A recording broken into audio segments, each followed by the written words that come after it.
अस्सलाम वालेकुम दोस्तों, अपनी नेक्स्ट वीडियो के साथ आपको वेलकम करता हूं अपने इस चैनल में। उम्मीद है सब खैरियत से होंगे। तो चलते हैं आज की अहम न्यूज़ की जानिब। सबसे पहले बात करेंगे नेशनल पुलिस की कुछ ताज़ा तरीन कार्रवाइयों पे। कुछ जुर्माने हो रहे हैं, सज़ाएँ हो रही हैं और क्या नया तरीक़ाकार अपनाया जा रहा है नेशनल पुलिस की जानिब से, इस पे डिटेल के साथ आप लोगों के साथ बात करूँगा, क्योंकि हमारी कम्यूनिटी काफ़ी ज़्यादा इन कार्रवाइयों में मुतासर है। इस पे बात करेंगे। मुकम्मल वीडियो को देखिएगा, तमाम इन्फॉर्मेशन गौर से सुनिएगा बाद में, वरना आप इसी इन्फॉर्मेशन पे मुझसे कमेंट कर रहे होंगे। इसके बाद इंग्लैंड को एक नई मुश्किल, ब्रेक्सिट के रिज़ल्ट आना शुरू हो चुके हैं। उसके बाद यूरोपीय यूनियन का प्लान 2030 क्या है, इस पे बात करेंगे। पाकिस्तानियों पर नई आलमी सफरी बंदी लगने का ख़तरा है, वो क्यों कर ख़तरा है, इस पे बात करेंगे वीडियो के आखिर में। दोस्तों, सबसे पहले बात करते हैं नेशनल पुलिस की कुछ ताज़ा तरीन कार्रवाइयों के बारे में। नेशनल पुलिस ने कुछ नए तरीक़ाकार अपनाए हैं, जिस पे काफ़ी ज़्यादा लोग जो हैं पहले जो बच जाते थे, अब उनको पता चल चुका है वो किस तरह बचते हैं। अब उन्होंने कुछ ऐसा तरीक़ाकार अपनाया जिसमें आपके बचने के चांसेस काफ़ी कम हो जाते हैं। आपको शायद मालूम हो कि जब भी किसी भी कारोबार पे छापा पड़ता था, अगर फॉर एग्ज़ाम्पल एक मालिक की 4 या 5 दुकानें हैं तो एक शॉप पे छापा पड़ता था, तो वो उन जहाँ पे छापा पड़ता था वहाँ से किसी न किसी तरह जो है कोई फ़र्द इतला दे देता था दूसरी शॉप्स पे कि फ़लाँ शॉप पे छापा पड़ा है। तो वो जब तक वहाँ से फ़ारिग होकर किसी उनकी दूसरी ब्रांचेस पे जाते थे, उस वक्त तक वहाँ पे सब क्लीन अप कर दिया जाता था और वो बच जाते थे। अब क्या इन्होंने तरीक़ाकार अपनाया है नेशनल पुलिस के साथ, आपको मालूम है जब भी किसी कारोबारी मरकज़ पे ये छापा मारते हैं कोई भी चीज़ को तहकीक करने के लिए या पकड़ने के लिए या इलीगल लोगों को पकड़ने के लिए, तो उस वक्त ये क्या करते हैं कि इन्होंने वहाँ पे तमाम लोगों का डाटा जो है वो चेक करना होता है। नेशनल पुलिस के पास क्योंकि आइडेंटिफिकेशन है तमाम लोगों की, तो उनका लाजमी साथ होना ज़रूरी होता है। उसके बाद उनके साथ जो वहाँ की अर्बन पुलिस होती है वो होती है। इसके साथ साथ जो सहूलियत सोशल के अहलकार हैं वो भी इनके साथ होते हैं। तो इस तरह पूरी एक टीम होती है जो छापा मारती है। तो इस तरह से अब पिछले दिनों से क्या हो रहा है कि ये फॉर एग्ज़ाम्पल एक ओनर की 5 शॉप्स हैं, तो 5 शॉप पे यकमुश्त एक ही वक्त पे छापा पड़ रहा है। वहाँ पे उनको एक जगह पे इकट्ठा कर लिया जाता है, उनकी तहकीकात की जाती है, उनकी आईडीज़ चेक की जाती हैं, उनके आलते चेक किए जाते हैं। और अगर कोई ऐसा मसला बनता है कि कोई इल्लीगल रखा हुआ है तो उनको वहाँ से ले जाया जाता है और उनके ख़िलाफ़ कार्रवाई की जाती है, उनको जुर्माने सज़ाएँ होती हैं। यहाँ पे चंद एक चीज़ें और हैं जो कि इससे भी परेशान कौन है, वो ये है कि अब कुछ और शिक्के इस्तेमाल की जा रही हैं बीच में। अगर आप किसी इलीगल जो इमिग्रेंट है उसको आपने काम पे रखा हुआ है, उसके पास लीगल काम करने का यहाँ पे जो है परमिशन नहीं है, यानी कि तरख़ीती रेजिडेंसिया नहीं है, और अगर वो नेशनल पुलिस उसको ले जाती है और वो वहाँ पे अपना अहवाल सच या झूठ बता देता है कि ये मुझसे कितना काम ले रहे हैं, कितनी मुझे सैलरी दे रहे हैं, क्या मेरे साथ बिहेव कर रहे हैं, अगर वो कोई ऐसा बयान दे देता है जिसमें ये साबित हो कि आप 15-15, 16-16 घंटे काम करवा रहे हैं और 400-500-600 यूरो दे रहे हैं उसको, तो फिर आपके लिए बहुत बड़ी मुश्किल खड़ी हो जाती है। फिर क्या होता है कि आप एक ह्यूमन राइट्स की वायलेशन का भी केस पड़ जाता है, उस पे भी आपको बचना काफ़ी मुश्किल हो जाता है।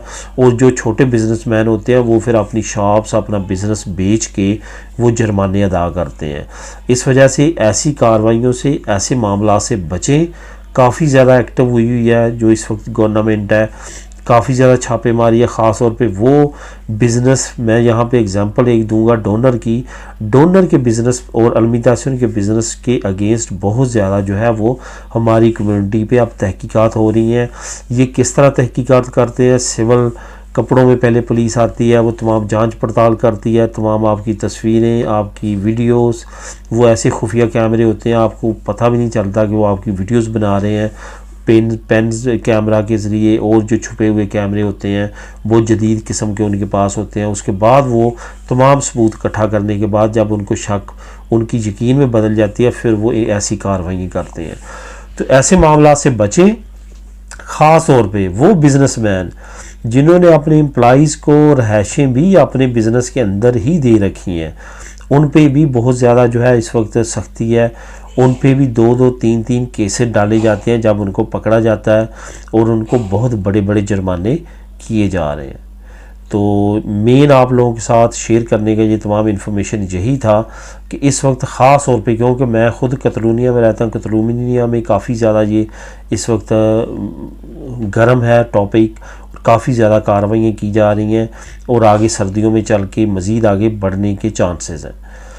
तो दोस्तों आप चलते हैं इंग्लैंड की एक नई मुश्किल के बारे में। इंग्लैंड ने, क्योंकि आपको मालूम है कि ब्रेक्सिट किया और काफ़ी ज़ोरों शोरों से किया और काफ़ी जो है वो ममालिक की जो यूरोपीय यूनियन थी उसकी मुखालफत और उसके मनाने के बावजूद किया, लेकिन अब जो इंग्लैंड है वो बहुत बड़ा खमियाजा भुगत रहा है। अब क्या ताज़ा तरीन सिचुएशन है, क्योंकि इंग्लैंड ख़ुद इतनी चीज़ें जो है ख़ास तौर पे फूड की प्रोड्यूस नहीं करता, वो ज़्यादातर चीज़ें जो हैं वो यूरोपीय यूनियन से इंपोर्ट करता है। तो अभी लगातार उनको जो फूड के मसले हैं वो मज़ीद बढ़ते जा रहे हैं। जैसे जैसे अब ब्रेक्सिट को टाइम गुजरता जा रहा है, फूड की जो खेप है जो कि पहले टैक्स फ्री जाती थी, क्योंकि अब बॉर्डर पे तमाम कंट्रोल किया जाता है, उनसे टैक्सेशन वसूल की जाती है, तमाम मामलात को चेक किया जाता है और बहुत सख्ती के साथ तमाम चीज़ें हो रही हैं। इस वजह से अब जो फूड का निज़ाम है उनका वो धर्म भरम हो के रह गया है। यही वजह है कि यूके में इन्फ्लेशन अगर देखी जाए तो compare to other European countries बहुत ज़्यादा है। उसकी वजह यही है कि वहाँ पे जो सप्लाई है फूड की वो सही तौर पे नहीं पहुँच पा रही ब्रेक्सिट होने की वजह से। अब यूके इसका क्या मतबादल निकालता है, जो कि इम्पॉसिबल है मतबादल निकालना, क्योंकि सबसे करीबी और नज़दीकी जो ज़मीनी रास्ता है यूके के लिए वो यूरोपीय यूनियन का ही बनता है। तो अब इस वक्त सिचुएशन जो है वो काफ़ी गंभीर है और 5th टाइम ऐसा हुआ है कि यूके में जो फूड की सप्लाई है वो मुतासर हुई है और बहुत ज़्यादा लेट होने की वजह से वहाँ पे दोबारा से फूड की बहुत ज़्यादा शॉर्टेज बढ़ चुकी है। यूरोपीय यूनियन का प्लान 2030 क्या है? यूरोपीय यूनियन के जो प्रेसिडेंट हैं उन्होंने एक नई अनाउंसमेंट की है जिसमें उन्होंने अपना 2030 का प्लान जो है वो लॉन्च किया है। ये प्लान जो है इसमें काफ़ी अहम डेवलपमेंट आप लोगों के साथ मैं शेयर करूंगा। यूरोपीय यूनियन 2030 के प्लान में आपने काफ़ी नई कंट्रीज़ को ऐड करने का जो है वो ऐलान किया है, जिसमें मैं अभी आप लोगों के साथ उनके नाम भी बोलूँगा, जिसमें अल्बानिया है, बोस्निया है, कोसोवो है, मोंटेनेग्रो मुल्क है एक, नॉर्दर्न मकदोनिया, सर्बिया, मोल्दावा, यूक्रेन और जॉर्जिया।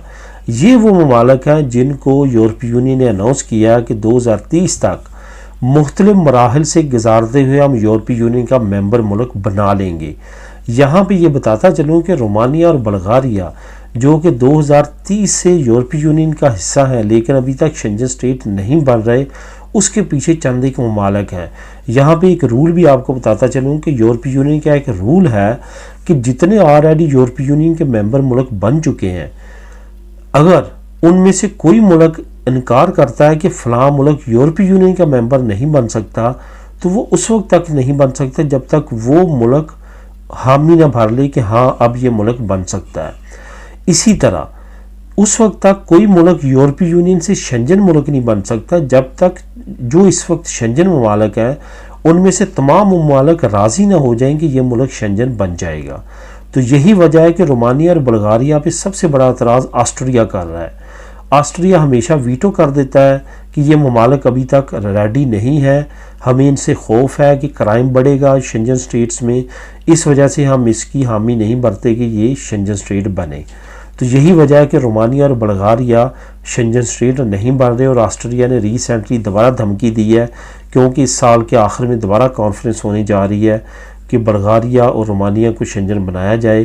तो ऑस्ट्रिया ने दोबारा धमकी दी है कि हम दोबारा इसको वीटो कर देंगे। अब देखते हैं नेक्स्ट इस पर क्या रद्द-ए-अमल सामने आता है। तो दोस्तों अब आखिर में बात करता हूँ मैं, पाकिस्तानियों को एक नई आलमी सफरी पाबंदी लगने का ख़तरा है।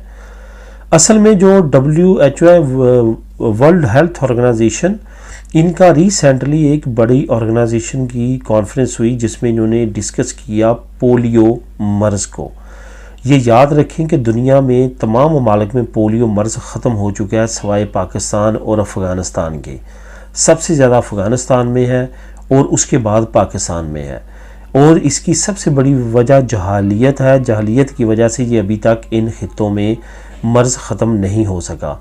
अफ़गानिस्तान में भी ये ट्रेंड समझा जाता है कि इन कतरों में शायद कुछ गैर इस्लामी कुछ ऐसी चीज़ें हैं जो कि हमारे बच्चों को पिलाई जाती हैं। और यही वजह है कि अफ़गानिस्तान के साथ साथ जितना पाकिस्तान का आबादी का इलाका है, जो कि सूबा सरहद जिसको अब खैबर पख्तूनख्वा बोला जाता है, वो एरिया है, वहाँ पे भी लोग कतराते हैं ये पोलियो के कतरे अपने बच्चों को पिलाना। यही वजह है कि अब वहाँ पे अभी तक ये मर्ज़ ख़त्म नहीं हो सका। तो आलमी जो वर्ल्ड हेल्थ ऑर्गेनाइजेशन है, उन्होंने ये कहा है कि ये पोलियो का मर्ज़ क्योंकि आगे फैलता है, बढ़ता है, इस वजह से पाकिस्तान का हर बंदा जो दूसरे मुल्क में सफ़र करना चाहता है उसके लिए लाजमी होगा कि वो पोलियो का सर्टिफिकेट शो करे, उसके बाद ही वो सफ़र कर सकेगा। जो वर्ल्ड हेल्थ ऑर्गेनाइजेशन की कमेटी थी उसने कहा था कि लंबे अरसे तक पाकिस्तान पे पाबंदी लगाई जाए, लेकिन फ़िलहाल उन्होंने 3 महीने की मज़ीद एक्सटेंड कर दिया, ऑलरेडी लगी हुई है, मज़ीद एक्सटेंड कर दी है। अभी वो पाकिस्तान के मज़ीद रिज़ल्ट देखेंगे। अगर इसी तरह रिज़ल्ट रहे कि पोलियो के मरीज़ सामने आते रहे तो वो इसको मज़ीद एक्सटेंड कर देंगे, जो कि एक बड़ा ख़तरा होगा पाकिस्तान के लिए सफरी तौर पे।